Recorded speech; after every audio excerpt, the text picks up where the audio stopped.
Vamos a dar comienzo a este segundo encuentro académico que estamos organizando entre la Academia Nacional de Medicina y la Academia Nacional de Letras.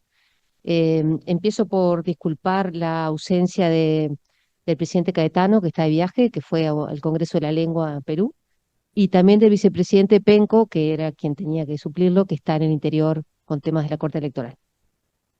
También unas disculpas públicas al académico Pelufo, que, como él bien lo dice, es Pelufo Linari y apareció en el flyer solamente Pelufo y vale la pena que lo recordemos y lo pensemos como Pelufo Linari, dado que corresponde.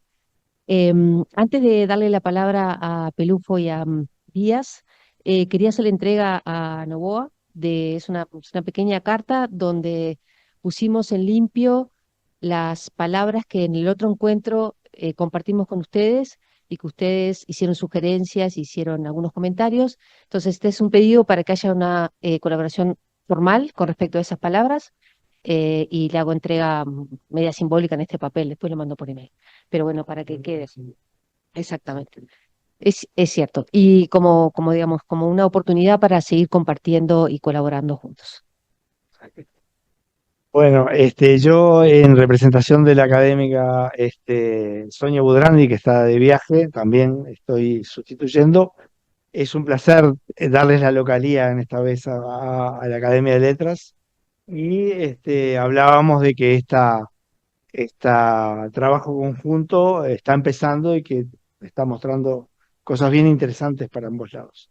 Y bueno, entonces ambos académicos, tanto el académico Díaz Berenguer como el académico Pelufo, grabaron su charla por respeto al tiempo, porque tenían ambos miedo de pasarse de tiempo, y después va a haber algunos comentarios.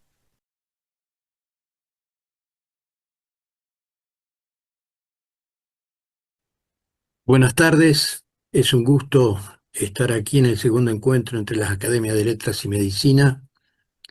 Hemos grabado esto para tratar de acogernos a los tiempos que nos fueron asignados. En el día de hoy vamos a ver el tema del cuerpo y de los significados del cuerpo a lo largo de la historia. Lo primero que tenemos que decir es que el ser humano en determinado momento de su desarrollo biológico, se reconoce en el espejo.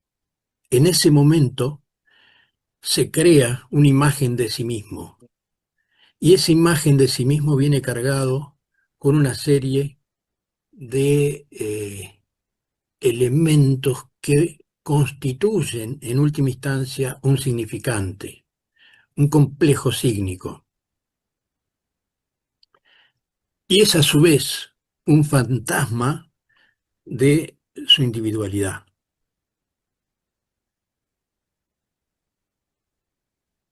El ojo que ves no es ojo porque tú lo veas, es ojo porque te ve. Es decir, que el reconocimiento de lo que somos está basado en que otros nos ven en un espejo viviente, que es lo que permite que tengamos identidad y que podamos reconocernos como lo que somos y que también lo hacemos a través del reconocimiento de nuestro cuerpo. El ser humano convierte toda su realidad en símbolos y el cuerpo no deja de ser, por tanto, un símbolo. ¿Un símbolo de qué? ¿Y está integrado por qué? Bueno, todo esto depende de las distintas materias o disciplinas que observen el fenómeno. Porque el cuerpo está integrado no solamente por materia física, sino por deseos, pulsiones, visión que obtiene de la sociedad, de su cultura, de las normas morales, y tiene una determinada conciencia, un alma, un espíritu, creencias, y de alguna manera, entre comillas, está dominado por la razón y la voluntad, más allá de las pulsiones que siempre hace su fuerza. Durante el desarrollo histórico del ser humano, se pasa por tres etapas distintas desde el punto de vista del complejo clínico del cuerpo. También esto puede ser aplicado a otras circunstancias, pero se pasa inicialmente por una etapa mágico-animista, luego por una etapa religiosa y luego por una etapa científica.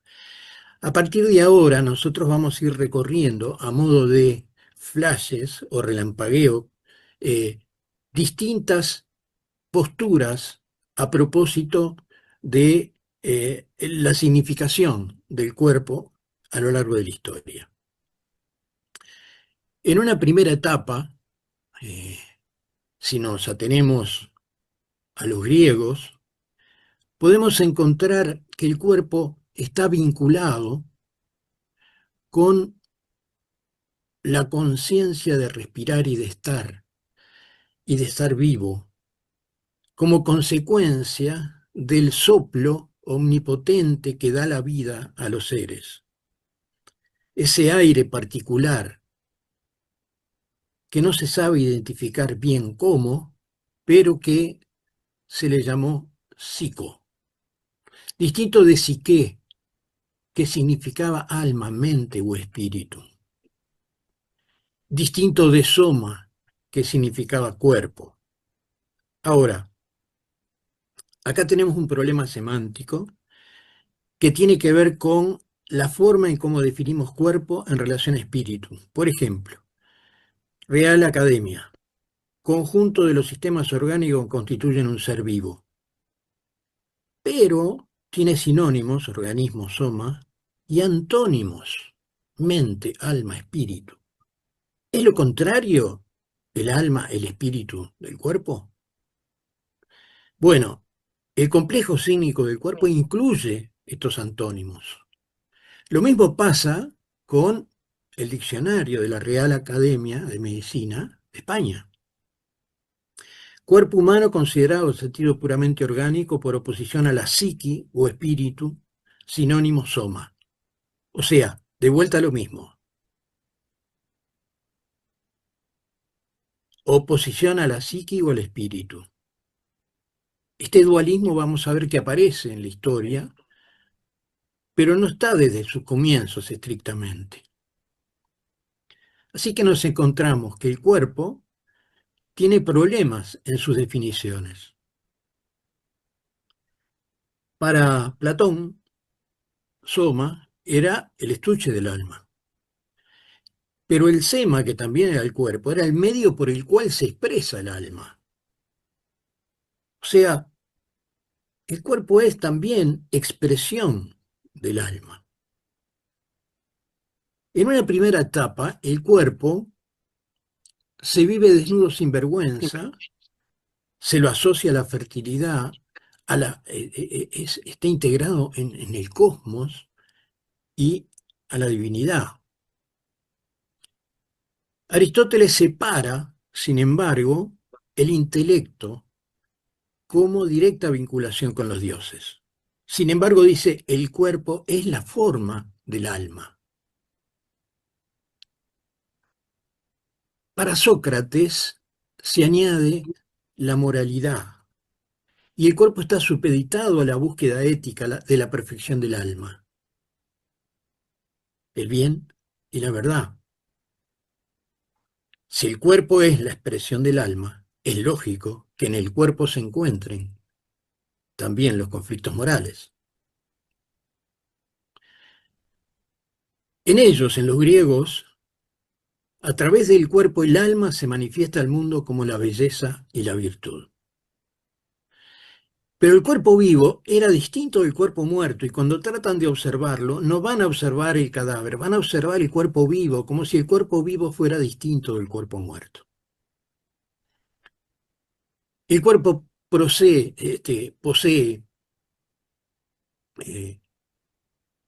sacralidad, racionalidad y moralidad.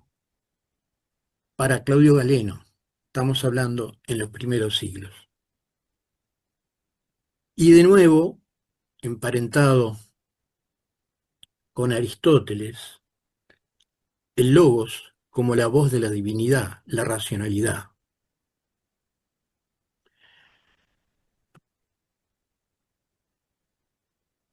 Si vamos a la América precolombina, ahí tenemos la zona de aztecas, mayas, yanomamis. Los yanomamis los incluimos porque a pesar de que están en el presente, estuvieron hasta hace poco en una etapa prehistórica.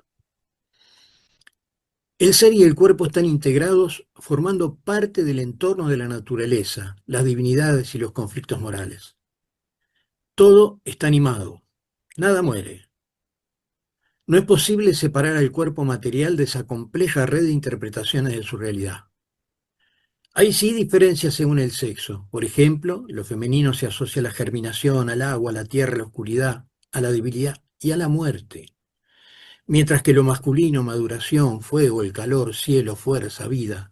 El falo es símbolo de fertilidad y de la energía divina.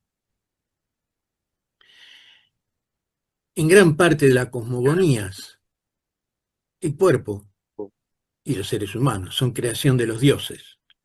Y hay directa vinculación del cuerpo con los dioses y con su entorno natural del cual se alimentan, el maíz. Para otras culturas era barro lo que nos hizo. A través del sacrificio del cuerpo se accede a los dioses, a través del auto o el hetero sacrificio. El cuerpo, sacralizado, era devorado para obtener la fuerza divina. Así, sin la sangre de los sacrificados, se detendría el movimiento del sol. Esto lo dice Jorge Arturo Talavera,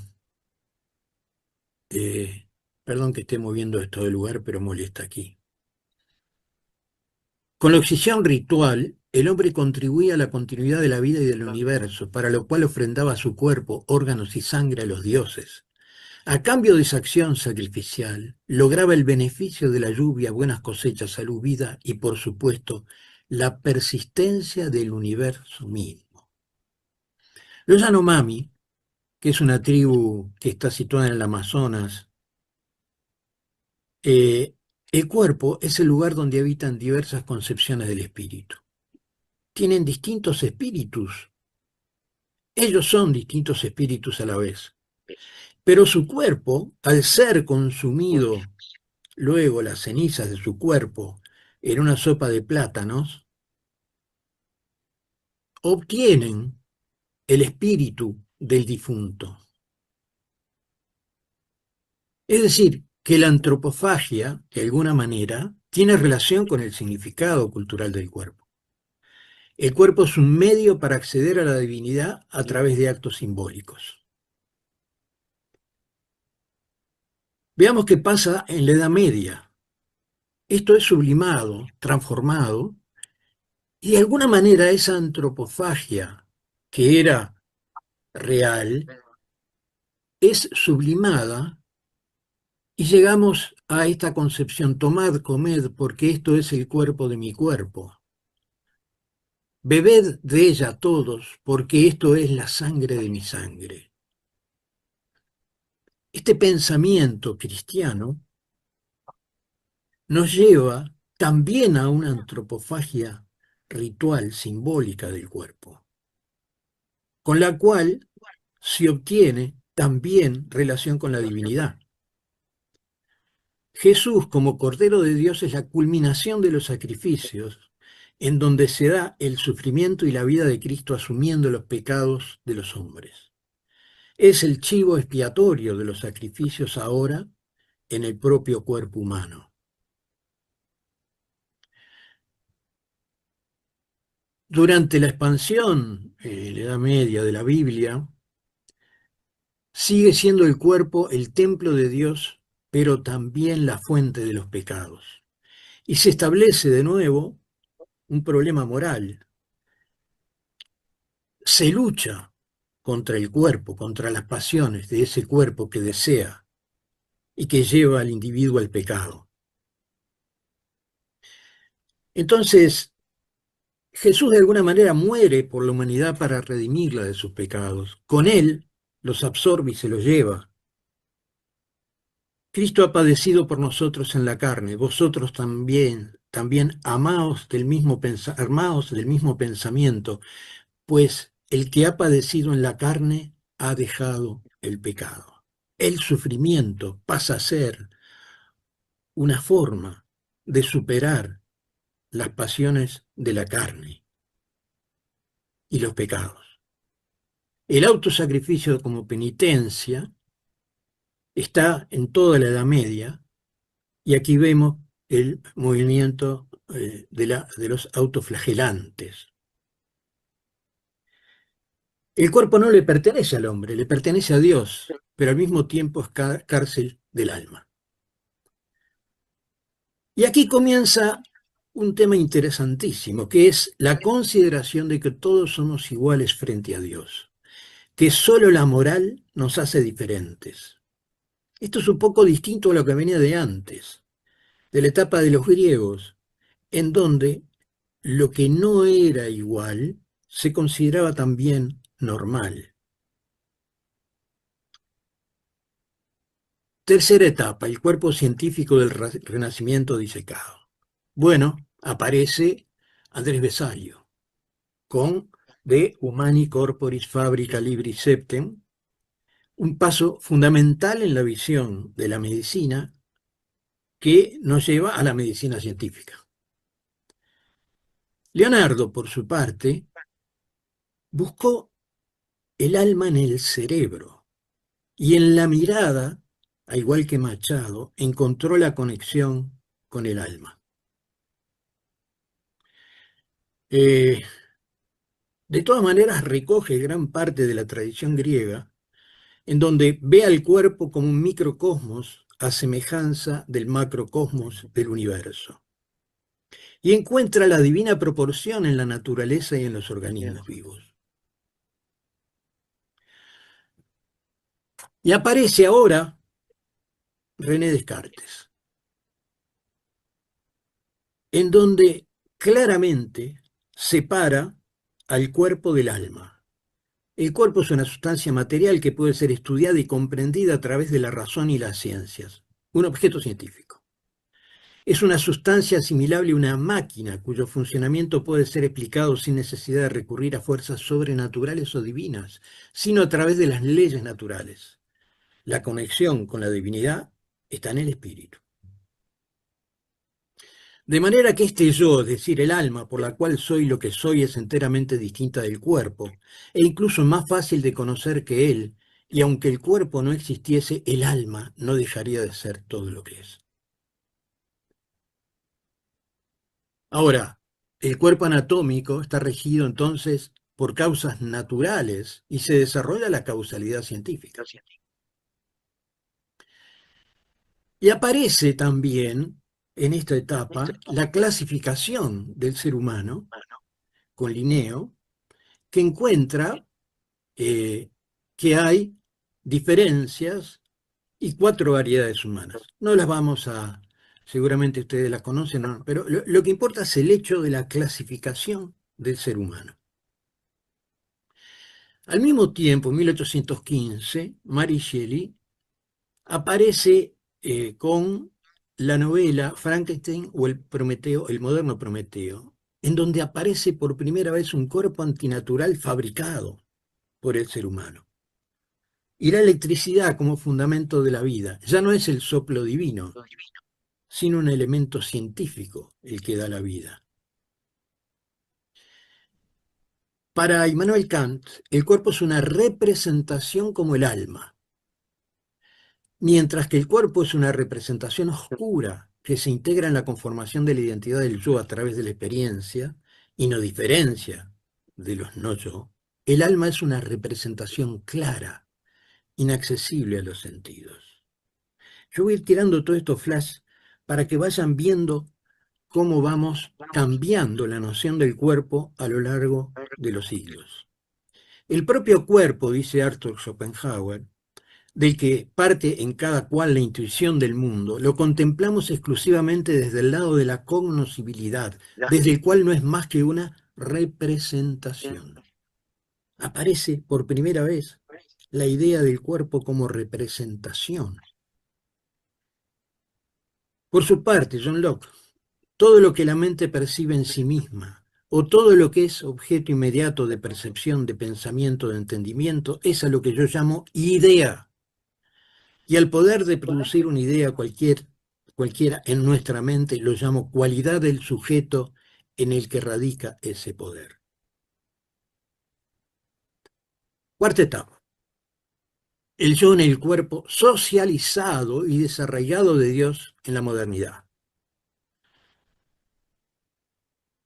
Ennoblecimiento y compasión por el cuerpo son gestos que se hacen visibles en momentos cruciales en la historia de Occidente, identificados con lo que suele llamarse tradicionalmente modernidad. Esto lo dice Araya Espinosa, Alejandra. Cambian las bases de la autoridad porque caen los reyes y la importancia de Dios. Se debaten las tiranías y aparece el concepto de ciudadanía y de que todos, en última instancia, ya no somos solamente iguales ante Dios, sino ante el poder, la tierra. Carlos Marx habla del cuerpo sacrificado del trabajador. Y, por ejemplo, el alza de salarios despierta en el obrero el ansia de enriquecimiento propia del capitalista que él, sin embargo, solo mediante el sacrificio de su cuerpo y de su espíritu puede saciar. Empieza a considerarse en la concepción del cuerpo sus relaciones sociales. Darwin arranca con una nueva cosmogonía que pone en duda los preceptos eclesiásticos de su época y el origen del ser humano. Aparición del yo-cuerpo, con Nietzsche. Cuerpo y alma son una realidad vital, no están disociados. El cuerpo es el origen de las fuerzas vitales, una unidad dinámica de fuerzas y deseos, en contra de aquella dualismo cartesiano del que hablábamos antes. Ahora se unen, alma y cuerpo. Invierte el cogito cartesiano. Primero cuerpo que alma. Vivir para pensar. Vivo, luego pienso. Heidegger. Todo lo que nombramos, nuestra corporalidad, hasta la última fibra muscular y hasta la más oculta molécula hormonal, pertenece esencialmente al interior del existir. Se empieza a cruzar la concepción científica del cuerpo con el existir, con el ser y el ser en el tiempo. Freud, el cuerpo no es una entidad biológica, sino una representación influenciada por aspectos psíquicos, muchos de ellos inconscientes. Aparece las pulsiones inconscientes que gobiernan nuestro cuerpo. Cassirer, el lenguaje se vincula directamente con las acciones humanas mediadas por el cuerpo. Miren qué interesante esto. Para Sartre, existo mi cuerpo. Esta es la primera dimensión de su ser. Mi cuerpo es utilizado y conocido por el prójimo. Esta es su segunda dimensión, pero en tanto que soy para el otro se me devela como el sujeto para el cual soy objeto. Casi que volvemos a Machado. Simone de Beauvoir, mujer. En la humanidad la superioridad le fue conferida no al sexo que engendra, sino al sexo que mata. Empieza una concepción distinta del cuerpo femenino en relación a la sociedad, porque el cuerpo es una situación social.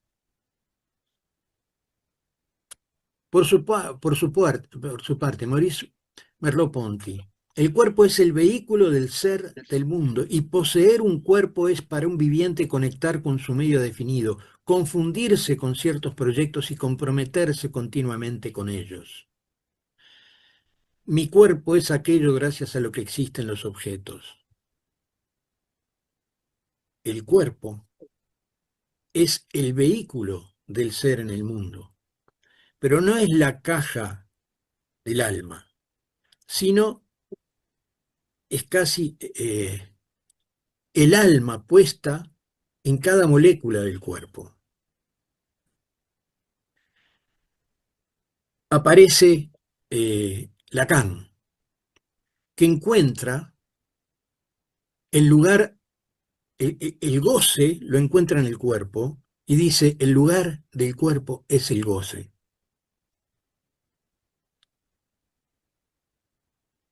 No me voy a meter en lo que significa esto, significante para otro significante, porque nos llevaría horas, pero para él hay un cuerpo imaginario, un cuerpo simbólico y un cuerpo eh,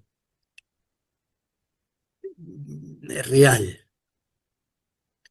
Se pasa del cuerpo real, que supuestamente nunca se llega a conocer como verdad absoluta, salvo que se intenta a través de un cuerpo imaginario y a través de ese se llega a un cuerpo simbólico. El cuerpo imaginario es lo que es la idea, la imagen que tenemos casi física del cuerpo, y lo simbólico es todos los constituyentes que se le añaden a esa imagen para lograr un significante, que tiene íntima relación con el significante de la otra persona que de alguna manera nos observa o con la cual tenemos relación en la mente a pesar de que no esté presente.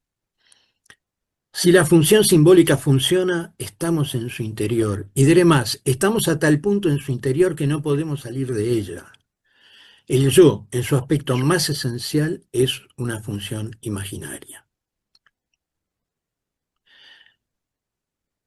La teología del cuerpo, de Juan Pablo II.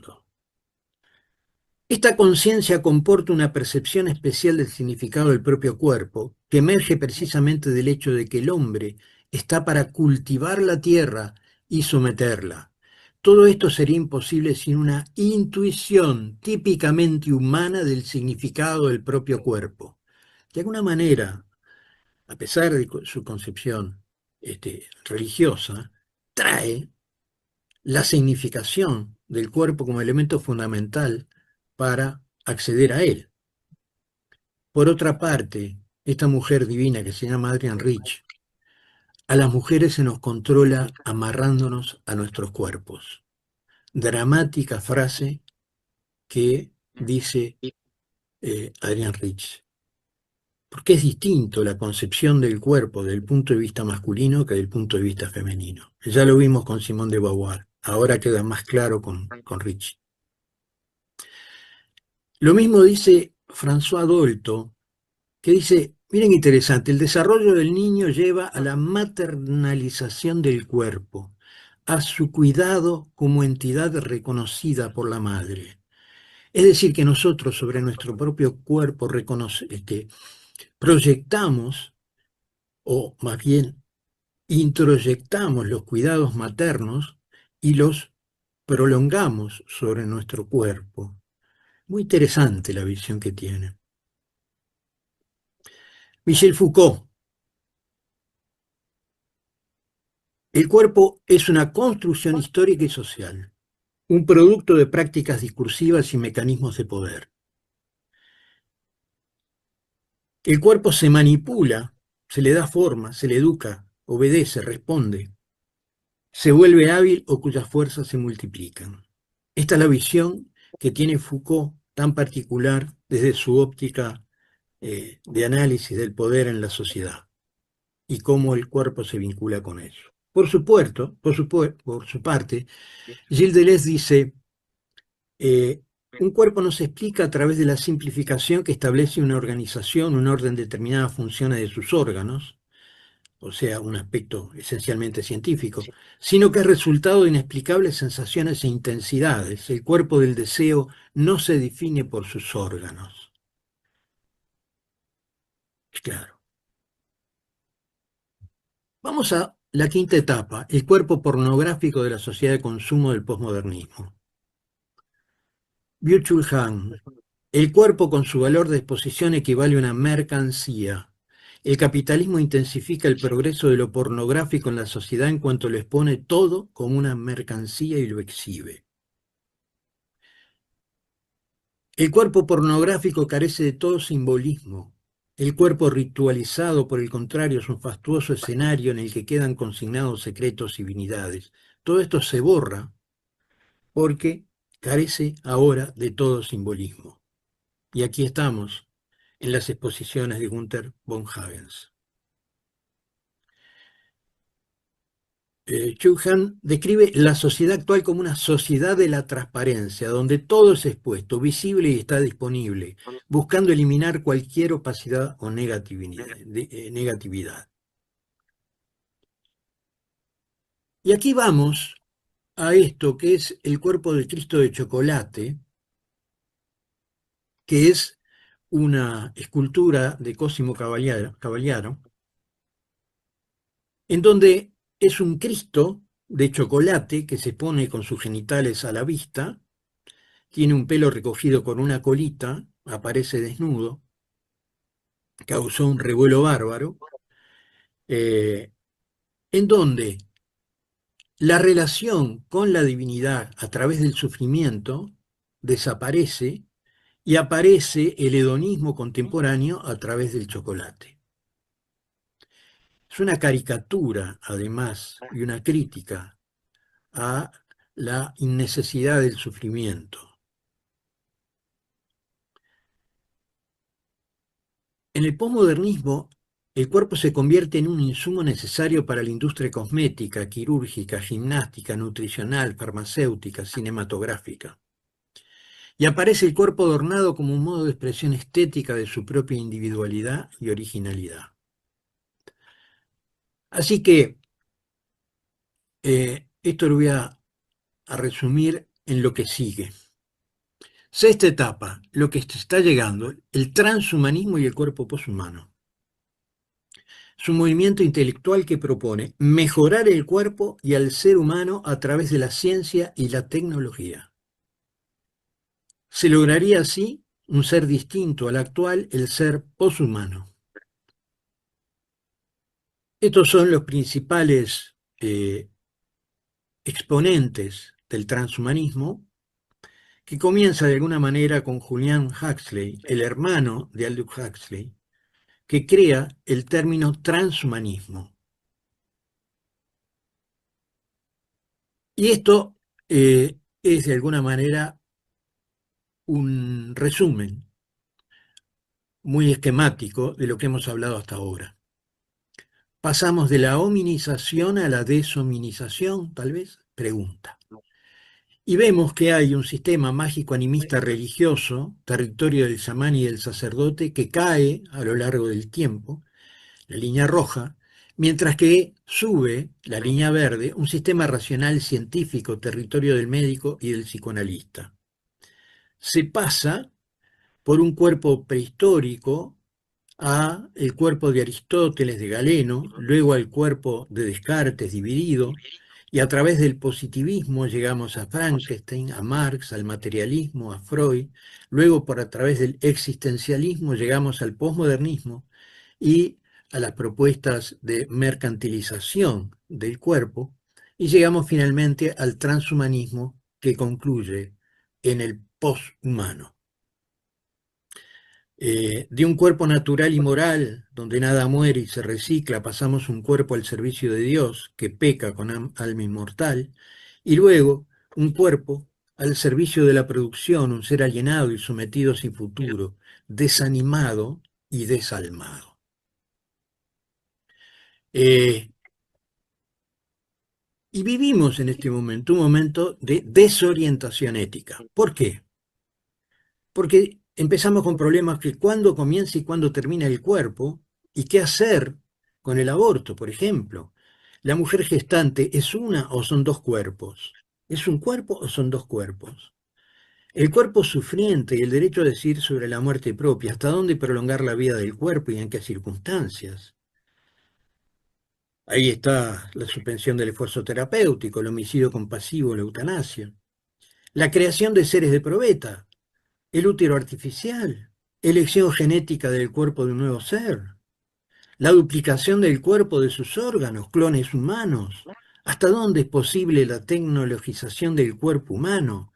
¿Vida eterna? ¿Será posible el trasplante del ser? Bueno, todas estas preguntas han causado, desde el punto de vista del momento actual, un desconcierto importante. Bueno, y por aquí terminamos. Eh,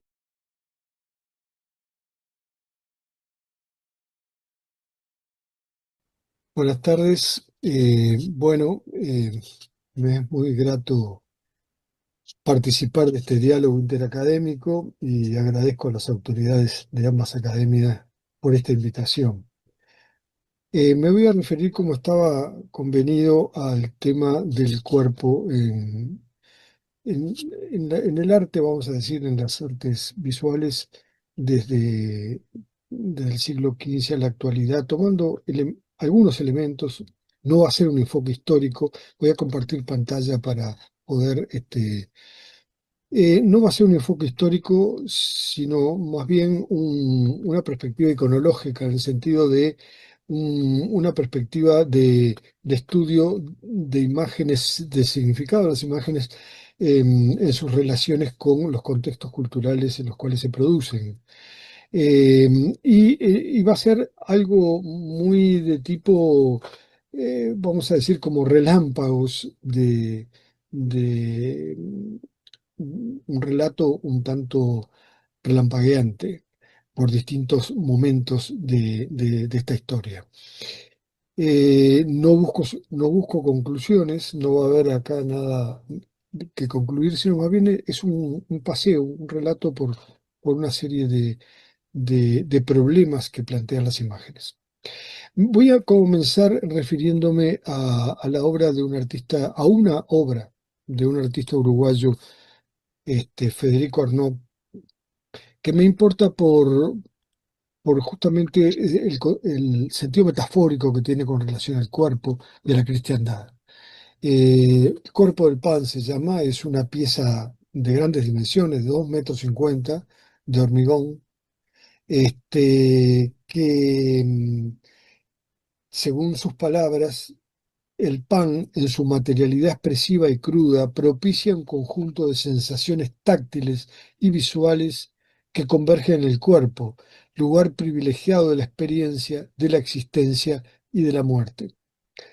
Esta exposición, que se llamó Che Homo, efectivamente tiene digamos, un apoyo en la tradición cristiana, ¿no? Del pan, en aquello de San Mateo, de tomad, comed, porque este es el cuerpo de mi cuerpo. El cuerpo repartido, digamos, el cuerpo que es, el, que es el cuerpo de todos, es el cuerpo de todo. ¿M? Una concepción lindante con la filosofía spinociana de alguna manera. Eh, y lo curioso, lo sorprendente de la obra de Arnaud es el detalle de las heridas, de las laceraciones, como este caso de Holbein, que es el cuerpo, digamos, escarnecido de Cristo. Las laceraciones que presenta el pan de Arnaud, en las que asoma una suerte de costillar, como si se tratara de un elemento orgánico, digamos, no tanto zoomórfico como antropomórfico. Son sorpresivas heridas o llagas en el cuerpo del pan, que son las llagas, ni más ni menos, en el cuerpo de la humanidad, que hoy bien que las estamos viviendo. Eh, Quería en este sentido pasar ahora a algunas alegorías relacionadas con la vida y la muerte, que están muy marcadas por la presencia de la figura femenina, desde el siglo XV en adelante, ¿no? Siempre la protagonista de Eros es una joven mujer, y la víctima de la muerte es también una joven mujer. Empecemos por los griegos, por Igea, la hija de Asclepio, dios de la medicina, y ella misma, diosa de la salud. Esta cabeza es una cabeza desenterrada en la ciudad de la Odisea hace pocos años, que es una ciudad que hoy pertenece a Turquía, pero que en el 300 a.C. Pertenecía al territorio griego. Egea tiene una serpiente que bebe o se nutre de un cuenco que tiene en sus manos Egea. La serpiente es un elemento alegórico que hasta el día de hoy está, ¿verdad?, en los logos y la iconografía médica y farmacéutica, pero de alguna manera simbolizaba o simboliza la capacidad curativa de la naturaleza, digamos, esta capacidad de mudar de la serpiente, la renovación, la regeneración de la piel. Ahora, esta representación alegórica tiene una proyección en el tiempo de los últimos 5 o 6 siglos, ¿no? En el siglo XVII tenemos la alegoría de la salud, esta que yo muestro acá, que está muy apegada a las recetas alegóricas de la alegoría de Ripa de 1600, que era una suerte de recetario de cómo debían representarse determinados conceptos, con qué figuras y con qué atributos. Es una codificación de la imagen, ¿verdad? Que en este caso además tiene un gallo. El gallo tiene acá dos sentidos. Uno que proviene de algo bíblico, que tiene que ver con la resurrección de Cristo, con el anuncio del nuevo día, pero también con aquella anécdota ya extrabíblica, aquella anécdota de Sócrates que al morir le dice a su discípulo, le debemos un gallo a Asclepio, al dios de la medicina, así que págaselo y no lo descuides. Una ironía sobre hacia el dios de la medicina en el momento de la muerte. Rubens, en el mismo siglo XVII, extrae, digamos, saca a la figura femenina de Igea de esa rigidez académica del emblema de Ripa y la lleva a una figura más cotidiana, casi dentro del género del retrato, que una mujer manipula una serpiente con el cuenco. Y ni hablar ya del siglo XX, la secesión vienesa, de la cual Gustav Klimt es uno de sus fundadores, que lleva el colmo de la ornamentación, esta alegoría de Igea, al colmo del arabesco, digamos, ¿no? Del juego ornamental con los atributos de esta mujer.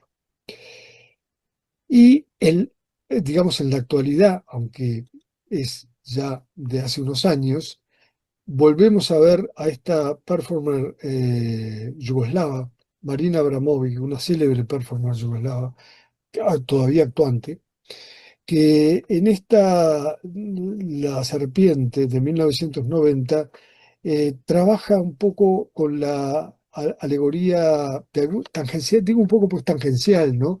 Con la alegoría con la obra de Shakespeare de Otelo y alegoriza de alguna manera la figura de Desdémona que es asesinada por su amante por celos y acá la Desdémona que trabaja Abramovic se encuentra enfrascada en un duelo a muerte con la serpiente, ¿no? Y la serpiente es acá símbolo, por supuesto, del peligro de la infidelidad y de la muerte, pero también símbolo de la feminidad, de la fertilidad, de la renovación. Trabaja mucho Abramovic con estas contradicciones simbólicas porque trabaja, digamos, escenas corporales buscando siempre el límite, muy extremas, ¿no? Buscando el límite del temor, de la conflictividad existencial, y en fin, bueno, esta es una de sus actuaciones. La vamos a volver a ver en otra instancia de esta presentación, ahora dentro de unos minutos. Acá hay algunas alegorías de la muerte desde el siglo XVI al XIX. Como vemos, en un caso, el de Ballum muy apegado a Cranach y a otros artistas también puristas en la figura y también muy apegados a esa cosa del emblema, a la esquematización, digamos, a la sequedad del emblema. Y en cambio, estas otras dos figuras de André y de Stanton, de francés y escocés, respectivamente, que están muy vinculadas al romanticismo del siglo XIX, son figuras que están llevadas por un viento, por una dinámica, digamos, muy propia del romanticismo. En el caso francés por el simbolismo del movimiento simbolista francés de esa época, y en el caso del escocés por el movimiento que es llamado prerrafaelista, que también corresponde a un movimiento romántico. Eh, pero veamos un caso casero, digamos, de Blanes, de la alegoría de la muerte. Juan Manuel Blanes pinta esta alegoría en 1891, año en que muere su mujer, y se la pinta para regalársela al médico que la trató. Pasa por distintas manos esta obra, por herencia familiar, y termina en manos, digamos, también de un médico, del doctor Leiva, que es donde yo la conocí hace unos años. Ahora ya no, ya está en manos de otras personas. Pero lo interesante, digamos, es que está vinculado de algún modo a la medicina en su propia historia el cuadro, ¿no? Acá la muerte señala algo que tiene que ver con el símbolo masón. Blanes era un masón, se había incorporado a la masonería, a la logia Fe en 1865, que era una logia de masonería cristiana, ¿m? Como existió en el Río de la Plata en ese periodo. Y acá, digamos, lo que señala la muerte, que es el ojo de la providencia, ¿verdad? El ojo de la divinidad de Dios, está inscripta en un triángulo que bien puede ser el de la Santísima Trinidad, pero es, sobre todo, para el racionalismo masón de ese periodo, el símbolo de la razón. ¿M? Y es en ese marco ideológico que Blanes pinta esta alegoría, seguramente dedicada también a un médico masón. Eh, Ahora, como ven, también la imagen de Igea, si puede llamarse Igea en esta circunstancia, la figura femenina, ya no tiene en su mano el cuenco con la serpiente, sino que tiene el cáliz de la Eucaristía, también relacionado justamente con el cristianismo masón. Bueno, podríamos seguir hablando de esta obra, pero pasemos a la siguiente por un tema de tiempo. En 1920 todavía aparece esta figura típica del siglo XVI, de la doncella joven víctima de la muerte representada por un esqueleto. Pero acá aparece el médico como intermediario. Es el médico el encargado de separar o de apartar a la muerte de la víctima, ¿no? Salinger fue un pintor y grabador austríaco muy vinculado a partir de 1933 al nazismo, fue un iconógrafo del nazismo, y de modo que después hizo otras alegorías de la muerte vinculadas a la guerra con un temple más monumental, como corresponde a la estética nazi. Hay también ejemplos en el periodo barroco. El periodo barroco corresponde al de la Contrarreforma Europea, ¿verdad? Y también al de la expansión de la conquista española en América. Esta es una obra del Virreinato del Perú, hecha por indígenas con maestrango español, muy vinculada también iconológicamente a la alegoría del tiempo que el barroco difunde en esa época. El estilo barroco de esa época es el llamado la vanitas. La vanitas en el sentido de vanidad, pero no vanidad en el sentido de orgullo, sino en el sentido de futilidad, de vano, de vanus, de futilidad, de fragilidad de la vida. ¿M? Este es el sentido de la vanita barroca. Y esta imagen del niño con la calavera la vamos a ver repetida en pequeñas esculturas, incluso de la época, que eran en marfil o en mármol. Lo interesante que este vínculo iconográfico del niño con la calavera, del ser humano con la calavera, se emparenta con otra performance de la Yugoslava Abramovic, esta vez El novio de 1995, en la cual Abramovic establece un cierto trato corporal, carnal, casi con la muerte, ¿no? Es una performance filmada, ella la filma, y vemos acá solamente 5 segundos de esa filmación. On my own size, put on my body, and I just breathe. As I breathe, the skeleton breathe with me and become life. This performance was also re-performed in MoMA with a man and woman. Aspira y expira moviendo al esqueleto. Ciencia y violencia.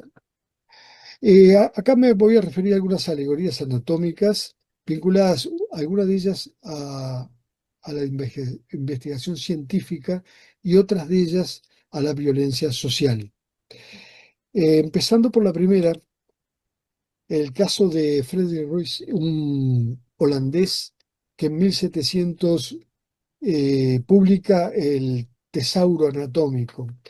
Este hombre, que era un embalsamador, además, trabaja con órganos humanos y de alguna manera los espectaculariza en pequeñas escenografías, pequeñas o grandes, tienen sus dimensiones obviamente importantes, que como no había fotografía en la época, las hace dibujar y grabar por grabadores especializados en esto, por aguafuertistas, y de ese modo pueden ser publicadas en su tesauro y conocidas hasta el día de hoy.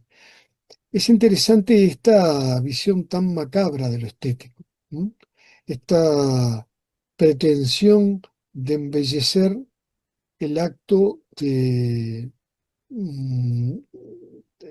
de investigar escrupulosamente la anatomía humana. Tiene cierta ingenuidad, de todos modos, esto, si lo comparamos con el mismo acto que lleva a cabo hoy día el alemán, autor de los cadáveres plastinados, Gunther von Agels, el doctor de la muerte. Este personaje ha sido y es muy cuestionado en la propia Alemania. Em, en un periódico alemán de febrero del 2015 que bajé de internet, dice lo siguiente: el anatomista Gunther von Ach, doctor de la muerte, abrirá mañana, es el 7 de febrero de 2015, abrirá mañana en Berlín su primer museo de cadáveres, pese a los intentos legales de prohibirlo. Parece interesante que ya está planteado una controversia legal con respecto a esto, porque evidentemente que hay un tema ético de por medio. La transformación del cuerpo orgánico en objeto artificial es de algún modo propia de esta era poshumanista o la era de los cyborg, ¿no? De los androides que mezclan lo artificial con lo orgánico. Pero acá hay una estética de la disección que no responde estrictamente a una indagación científica. Es decir, es consecuencia de una indagación científica, pero no se hace en función de una indagación científica, sino es un fenómeno de marketing. Es decir, el cadáver es usado como materia prima para obtener un espectáculo atractivo, pretendidamente estético, pero sobre todo redituable económicamente. Y ahí está un poco la parte, digamos, verdaderamente cuestionable desde el punto de vista ético, ¿no? Acá vemos al señor Gunther von Agels, es muy vanagloriado de su obra, y vemos una de sus obras donde lo tanático directamente no solo desplaza a lo erótico, sino que se burla de lo erótico, ¿no? Acá hay evidentemente una estética sin sostén ético, una estética cínica y obscena. Yo diría directamente, para ponerle un nombre, una estética nazi.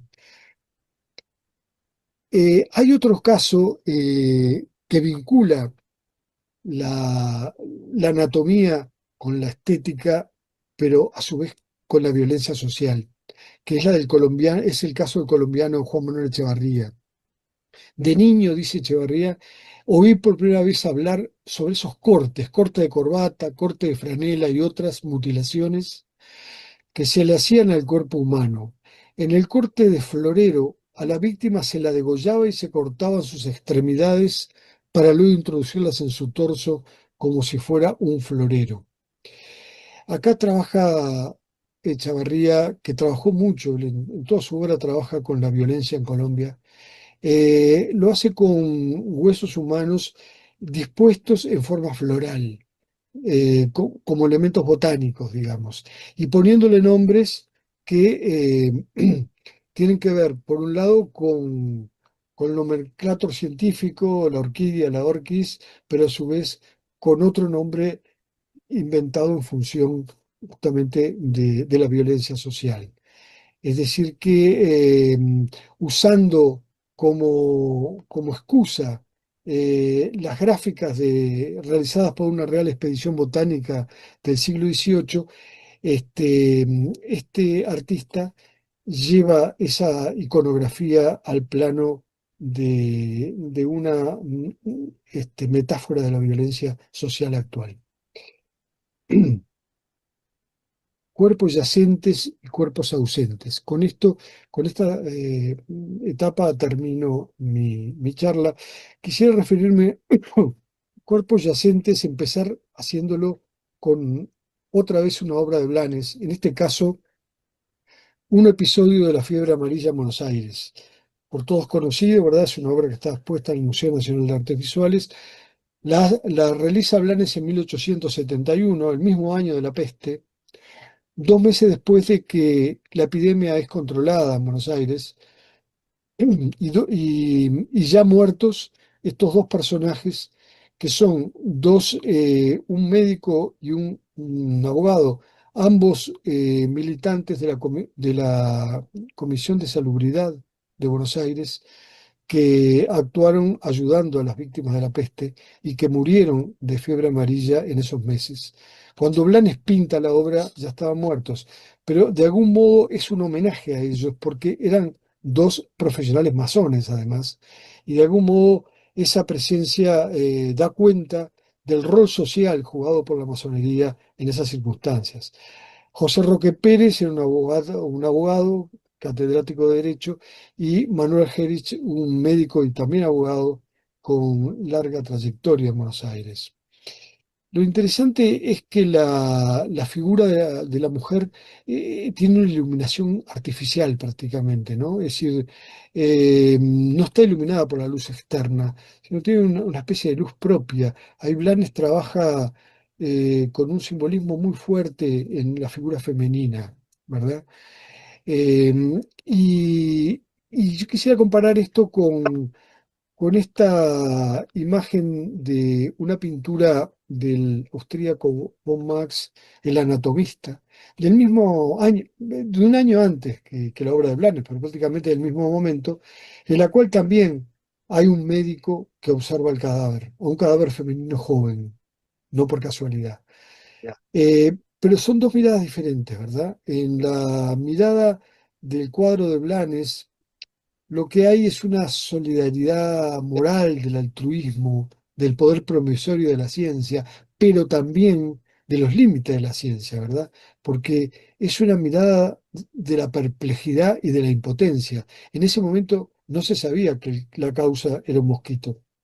Hay una impotencia de la ciencia frente a la epidemia. En la mirada del anatomista, en cambio, no hay perplejidad sino curiosidad, ¿verdad? Hay un acercamiento muy meticuloso y muy respetuoso al cadáver, y al mismo tiempo es una mirada de la ciencia de algún modo interferida, yo diría, por una vacilante fantasía erótica, que es ineludible de suponer en este caso. Volviendo al cadáver de Blanes, es interesante señalar que la posición de la muerta con los brazos hacia arriba y en forma articulada en ángulo recto. Es la forma con que fue representada siempre en el periodo posrenacentista la figura femenina en ascenso, es decir, la figura de la ascensión hacia la divinidad. Esta, esta figura que con los brazos en alto, que espera la revelación. ¿M? Es una figura muy reiterada en la iconografía de este periodo. Pero está también, y viene a cuento por eso, para terminar, eh, en la obra de la cubana Ana Mendieta, en su serie Siluetas de 1975. Esta artista contemporánea eh, en esta serie tiene muchas actuaciones corporales de distintas índoles, pero en esta serie trabaja su cuerpo incrustándolo en terrenos arenosos o arrosos y luego la huella la rellena de colores, líquidos o incluso plantas, en muchos casos vegetales. Lo interesante es que acá lo que está, digamos, eh, puesto en evidencia es la huella, es decir, es la ausencia del cuerpo, el indicio del cuerpo, no el cuerpo, no el cuerpo como materia, sino como hueco, como indicio, ¿no? Este, y en ese sentido, el del cuerpo como indicio, como ausencia, es con lo que me interesa terminar. Y lo haré con la obra, con un fotograma de la película de Patricio Guzmán, gran documentalista chileno, El botón de nácar, del año 2015.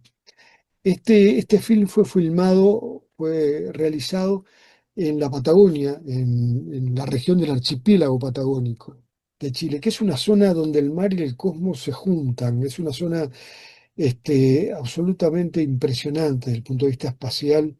Y entonces este es un film con una cargado de poesía, ¿no?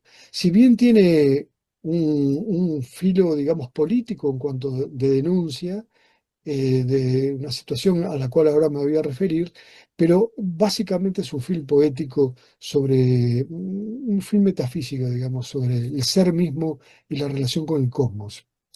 Este botón corresponde, en este lugar de Chile, habían sido arrojados al océano detenidos, desaparecidos, atados durante la dictadura de Pinochet a rieles de hierro. En 2004 se inicia una investigación y se encuentran rieles, no se encuentran cadáveres, pero uno de los rieles viene con este botón adherido. Y es a partir de este hecho que elabora Patricio Guzmán su documental. Muy impresionante. Dice, y termino con unas palabras del propio documentalista. El océano contiene la historia de la humanidad. El mar guarda todas las voces de la tierra y las que vienen desde el espacio. El agua, el límite más largo de Chile, también guarda el secreto de misteriosos botones que se encuentran en el fondo del océano. Bueno, con esto los dejo en paz. Y bueno, quedo por supuesto atento para diálogos que puedan dar lugar a esta breve charla. Gracias.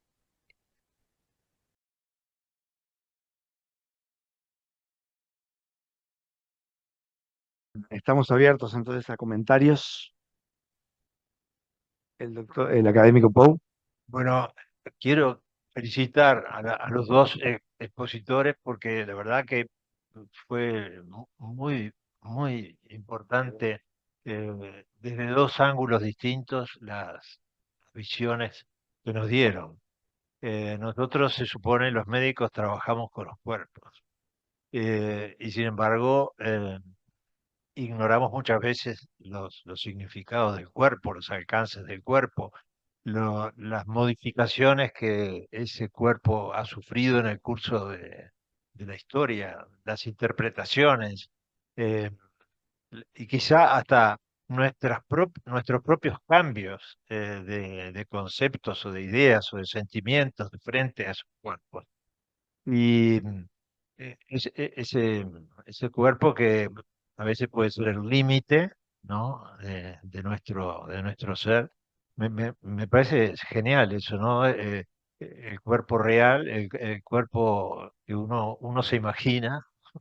Yo siempre digo, uno se imagina fantástico, joven todavía, hasta que se mira al espejo, entonces ve la realidad, pero está siempre el cuerpo simbólico.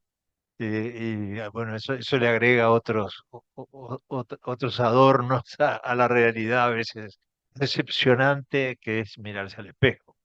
Eh, y, y yo que he sido ginecólogo durante 50 años, he tenido ocasión de, bueno, de encarar el tema del cuerpo femenino, ¿no? Del cuerpo femenino con lo que significa, las diferencias de significado que tiene el cuerpo para el hombre y para la mujer. Y la importancia que tú dijiste de la maternidad en la percepción del cuerpo. Hannah Arendt también dice lo mismo. Es el momento en que la mujer es madre que pasa a tener otra noción de lo que es su cuerpo. Porque el ginecólogo ve que la mujer deja de lado todas las pautas de belleza habituales, no le importa deformarse, no le importa que su panza se destaque y que tenga que usar vestidos que no son los más atractivos. No le importa después tampoco sufrir todas todo el trance, bueno, del parto, porque se sufre en el parto, ¿no? No vamos a esconder esa situación. Y después viene la lactancia y el amamantamiento y la crianza, que es una manera también de despojarse de sí misma y de su cuerpo y de su egoísmo y adquirir una nueva mentalidad, ¿no?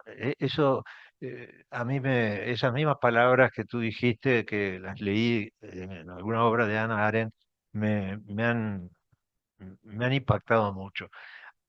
Por otra parte, también como ginecólogo he visto cómo se eh, considera muchas veces el cuerpo femenino como objeto, ¿no?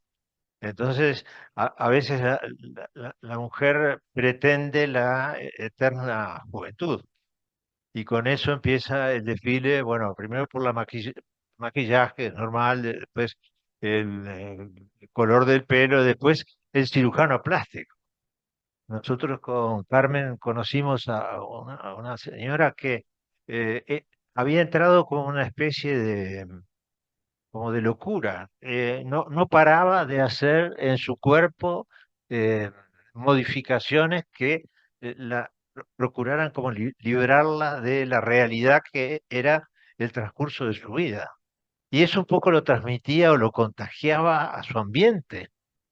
Y era un sufrimiento que ella sufría, pero bueno, en pro de considerar ese cuerpo. Y bueno, no quiero abarcar yo más espacio que lo que los conferencistas. Debo decir que soy un pintor de Dimanche desde que era niño y sobre todo un gran observador, particularmente de la pintura. Y me pareció muy fantástico, muy ilustrativa. Es muy ilustrativo ese recorrido a través de la historia del arte, sin que sea estrictamente cronológico, que hizo Lupo Linari, que bueno, nos tiene acostumbrados con sus libros, sus conferencias, a un nivel muy importante. Y la verdad que hay allí aspectos este, notables, ¿no? El tema de la vida y de la muerte, la representación de la muerte, la representación de el cuerpo el cuerpo presente y el cuerpo ausente, que después de la muerte, empieza muchas veces la ausencia del cuerpo que todos tenemos de los que han sido, bueno, nuestros familiares, nuestra gente querida y demás, y que ya no están más, sin embargo sus cuerpos están presentes y sin embargo están ausentes. Y, bueno, estas figuras huecas, eso me ha hecho reflexionar sobremanera. Quedo absolutamente satisfecho, contento, y me felicito que las dos academias hagan este tipo de actividades que converjan, porque creo que podemos sacar mucho unos y otros de estas charlas. Estas fueron maravillosas. Las de Gordo fue para estudiar, agarrar un libro de filosofía y ponerse a estudiar, estudiar, estudiar, estudiar, estudiar, porque cada frase era un desafío. Uno podrá estar o no de acuerdo con algunos conceptos, pero fue muy provocador, además, muy interesante. Yo lo felicito, aplaudo y espero que esto continúe de futuro. O que me manden a la Academia de Letras. Muchas gracias, académico Pou. Bueno, no sé si hay otros comentarios. La Karina Blixen. Bueno, yo agradecerles también las exposiciones que fueron estupendas, removedoras y bueno, sacudidoras en realidad. Quería simplemente decir algo que me surgía después de verlos y de escucharlos, que me quedó la idea de que hay como una elusión de la enfermedad, porque está presente la vida, está presente la muerte, están las figuras de las jóvenes peleando con la muerte o a punto de ser arrebatadas por la muerte, pero no hay, me pareció que no había. Ah, no, pero digo, no sé si es, lo buscaron, claro, y lo dejaron para después. Lógico, era eso. No, pero digo, pero es verdad, porque siendo el tema, ¿vos qué decís, Gabriel?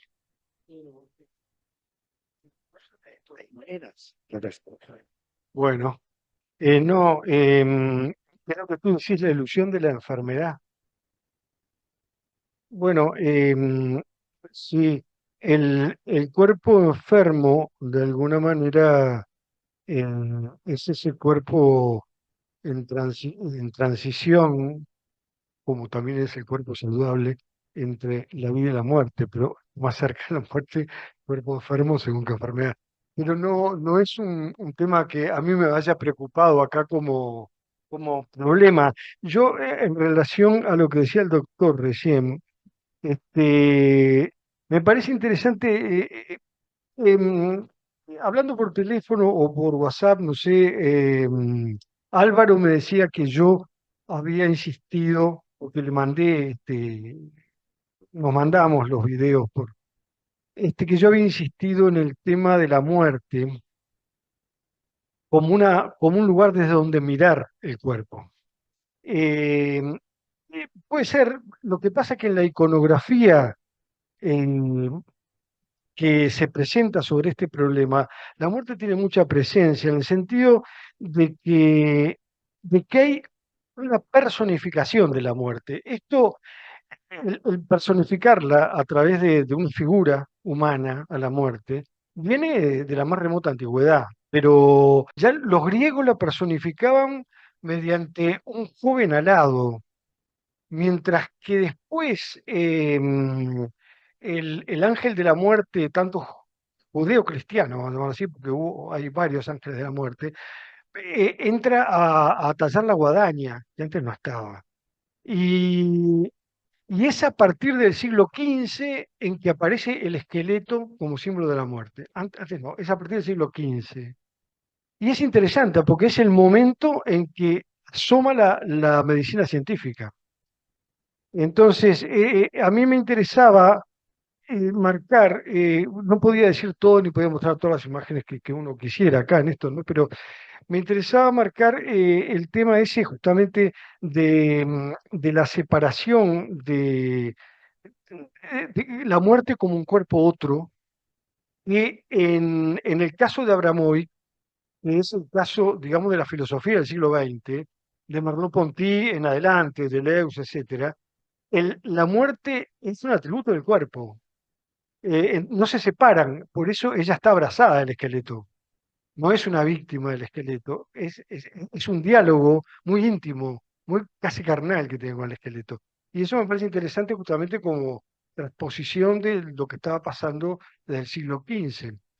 Es decir, y bueno, y claro, y no es solamente Nietzsche como efectivamente señala Álvaro, el que digamos, hace un planteo antagónico al de Descartes, o sea, en que evita esa dualidad. Y ya lo hacía el propio Spinoza contemporáneo de Descartes, porque Spinoza ha sido bastante olvidado en la filosofía y es un tipo, me parece, muy importante y muy rescatado actualmente en su visión, en su crítica feroz a todas las religiones, su visión muy, muy pragmática de la metafísica, una metafísica vinculada a lo existente, a lo real, y su visión justamente de ese concepto de la potencia en el cuerpo. La muerte es la potencia cero, simplemente, del cuerpo, que es un concepto que lo va a retomar Deleuze, ¿no? Gilles Deleuze después. Le digo, bueno, son todas cosas que me sugirieron el video de Álvaro que me resultó muy removedor. No, la mínima contribución para Álvaro, para que, a ver, ¿se oye? Sí. En esa revolución tecnológica, los robots, ¿por qué tienen que tener un antropomorfismo? ¿Por qué tienen que tener la forma de piernas, brazos? Si no, no es necesario para nada. Entonces es tan potente la imagen del cuerpo que se traslada a una tecnología que la puede superar totalmente.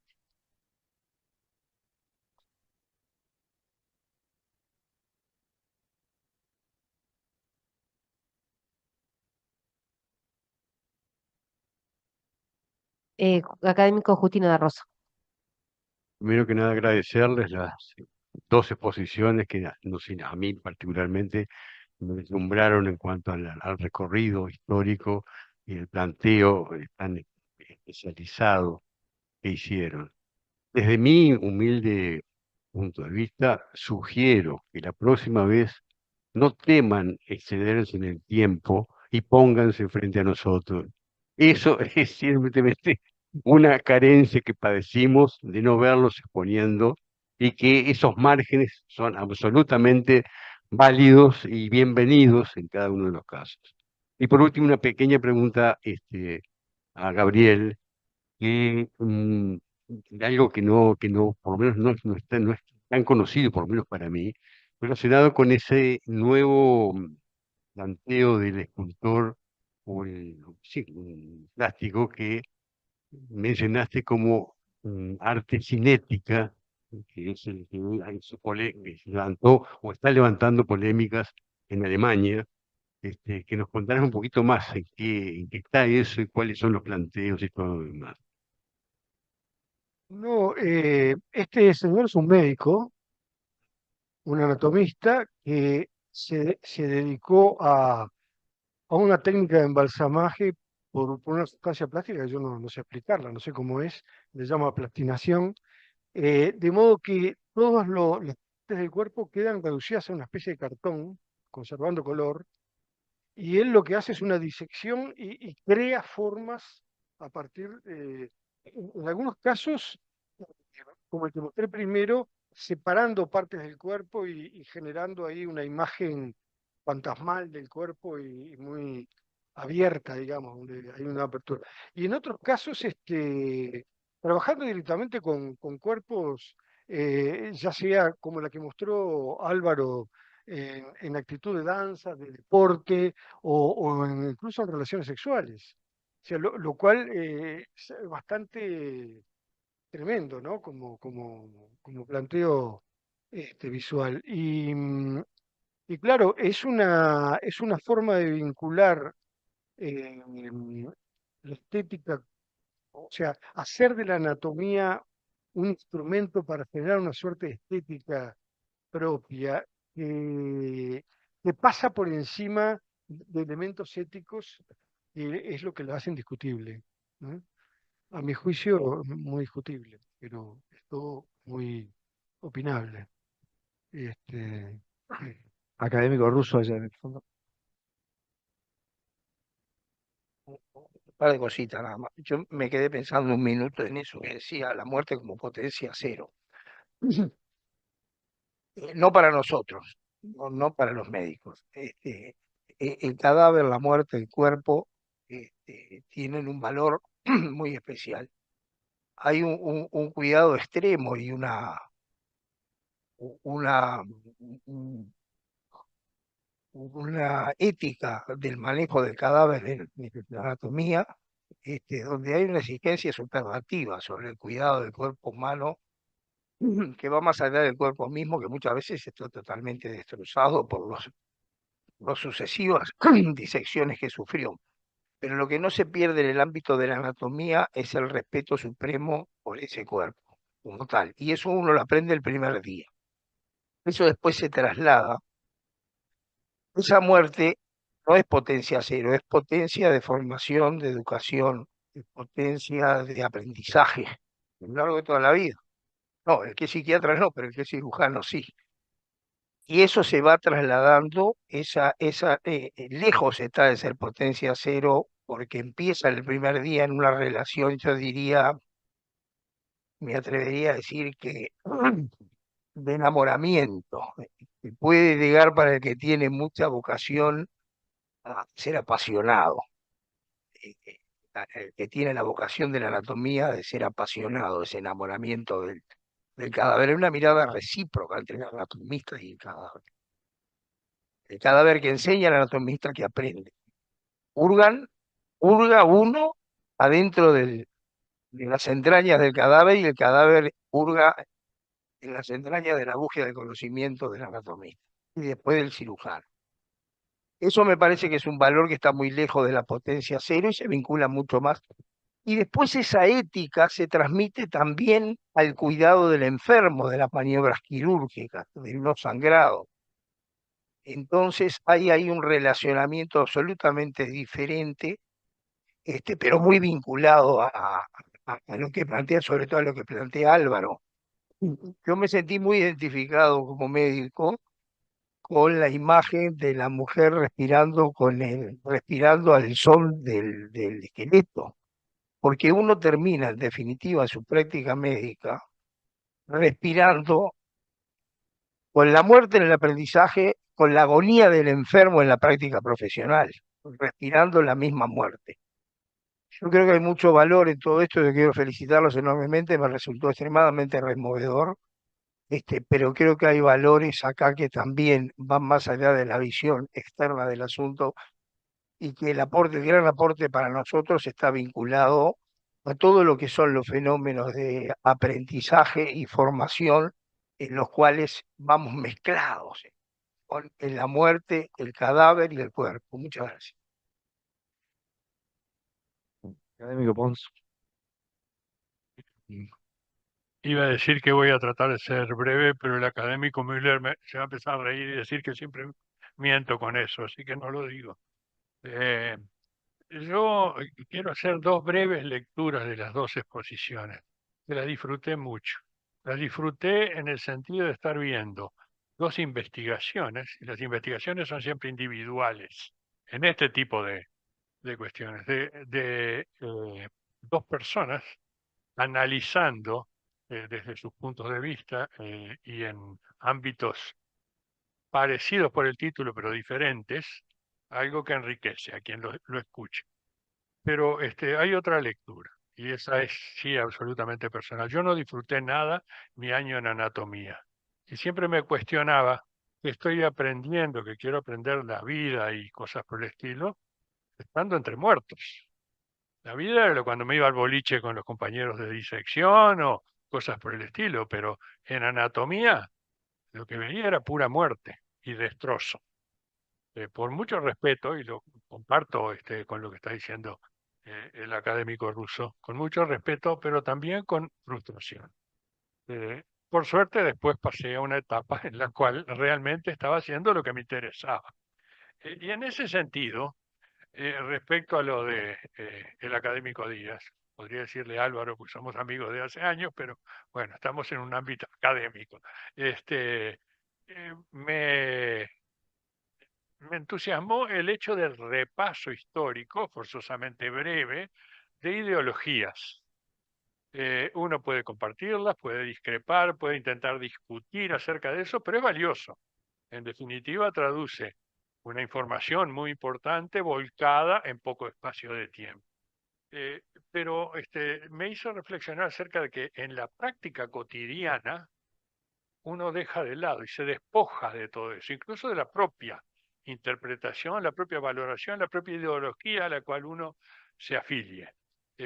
Porque hay otra persona frente a nosotros que puede coincidir, puede no coincidir, y en general importa mucho más lo que piensa, lo que cree, lo que valora quien está delante, que lo que nosotros creemos, pensamos, valoramos y cosas por el estilo. Y nunca creo que lo que tengo delante de mí es un cuerpo.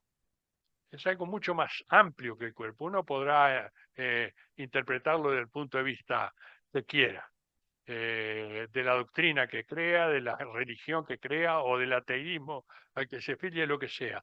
Pero hay una integridad en la cual el cuerpo es un componente y forzosamente trabajamos con el cuerpo, pero el cuerpo además significa algo para la persona a la que estamos asistiendo, que es importantísimo tratar de descifrarlo y tenerlo en cuenta.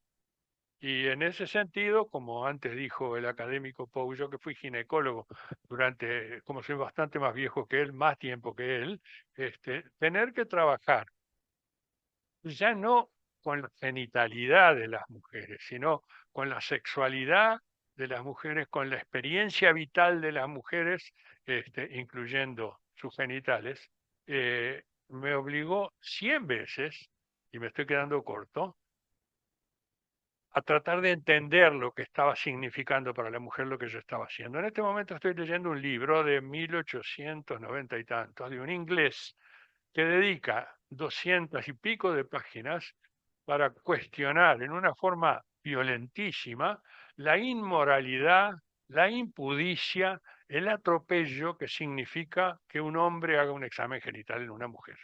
Y que eso destruye matrimonios, crea histeria en las mujeres y una enorme cantidad de cosas. Lo estoy leyendo con mucho interés, porque es una visión propia de la época. Bueno, aun cuando hoy eso nos parezca anacrónico, sin embargo, en la práctica, al margen del cuerpo y al margen de lo que yo crea, todo eso pesa.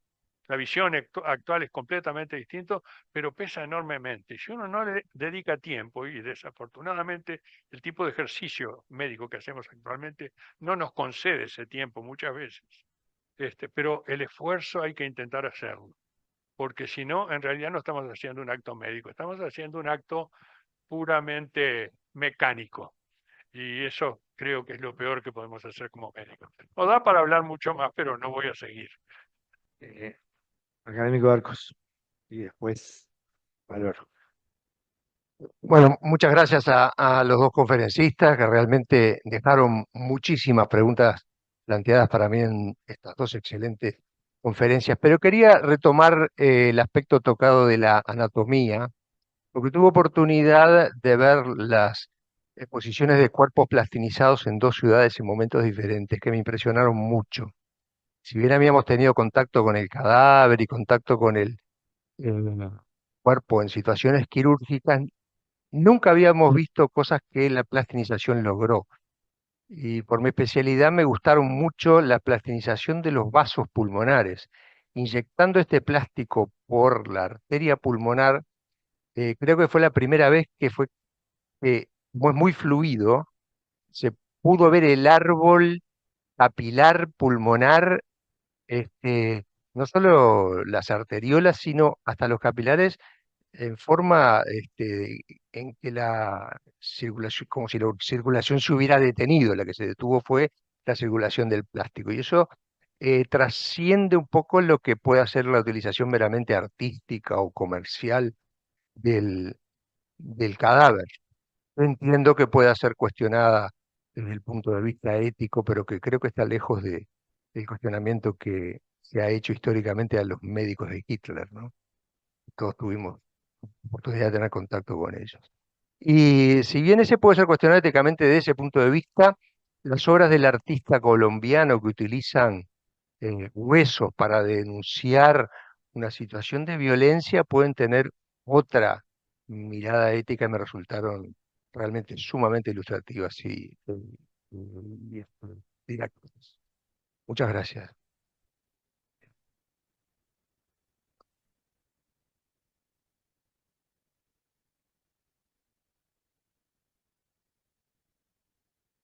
Creo que por aquí hay un ex decano de la Facultad de Medicina y me voy a referir a él. Un día estábamos hablando en la facultad a propósito del destrato que unos estudiantes de medicina habían hecho con un paciente fallecido en la puerta del hospital de clínicas. En ese momento estuvimos hablando para ver qué intervención podíamos hacer en la facultad para cambiar la óptica en relación al cadáver. ¿Y qué me decía el decano? En anatomía, a mí me pasó una vez, y te debes acordar, una vuelta tuvo que disecar una mano que tenía las uñas pintadas. Y eso le cambió, ¿verdad, Tomasina? Completamente la visión de lo que tenía delante. A lo que voy es que el cuerpo puede ser objeto hasta que le encontramos su significación. Hay una frase de San Agustín en sus Confesiones que lo dice a propósito del tiempo. Dice algo así como, si me preguntan qué es el tiempo, yo lo sé. Ahora, si tengo que explicárselo a otro, no puedo. Con el cuerpo pasa algo parecido. Todos sabemos lo que es el cuerpo, pero cuando queremos explicarlo, se nos complica, porque tiene una dimensionalidad mucho mayor que el simple objeto. En particular, yo estoy trabajando ahora sobre una cosa que se llaman estados transitorios de la existencia, no importa. Pero me dediqué un poquito a la mujer y a la mujer de hoy que quiere volver a su pasado. Y entonces una de las posibilidades que tiene es volver a ser la mujer virgen a través de la himenoplastia. El significado de mujer virgen, desde el punto de vista corporal, miren la distancia que tiene con el objeto. Digo esto porque esto también nos lleva a una frase de Paul Valéry, que es muy conocida, que dice, lo más profundo es la piel. Y es así, debajo de la piel es muchísimo la hondura, tanto que a veces es un vacío, como decía Gabriel. Para mí, preparar esto, que más o menos lo venía laburando por otros lados, me sirvió muchísimo para relativizar muchos de los conceptos que una veces tiene agarrados, no sé por qué, sólidamente, y creo que hay que desestructurarse para volver a pensarlo. Bueno, Bueno,